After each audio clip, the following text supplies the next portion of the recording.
Zruch dnes spôsobil 25-ročný Fiľakovčan. Keď vám ukážeme auto, na ktorom sa presúval z domu do Lučenca, nebudete vedieť, či sa máte smiať alebo plakať.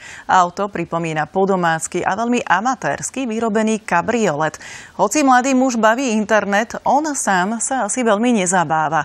Svoje prešľapy bude musieť vysvetľovať polícii. Krajskí dopraváci neverili vlastným očiam, keď uvideli, na čom sa vezie trojčlenná posádka. Všetky dvere chýbajú, kapoty obidve, strecha chýba, blatníky chýbajú. To aj vidíte, hej, že nárazníky chýbajú.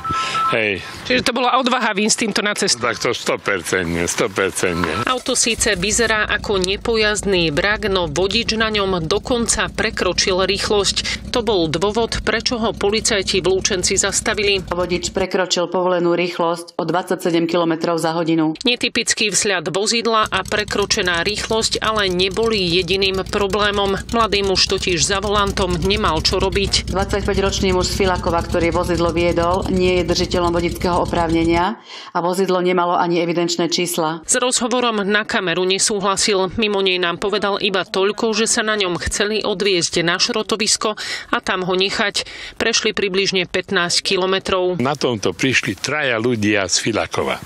Neuveriteľné a ešte dokonca teraz o hodinu majú svadbu a nevesta sedela vedľa šoféra. Čiže takéto niečo ste ešte na ceste nevideli? To ešte nie. Ale funguje auto, pekne, krásne ide. Toto špeciálne vozidlo, ktoré upútalo aj pozornosť krajských dopravných policajtov, skončilo nakoniec v Kovošrote. Jazdu na ňom sme si vyskúšali aj my. A skutočne funguje. Dokonca naštartovalo na prvý pokus. Akurát výfuch sem tam štrajkoval.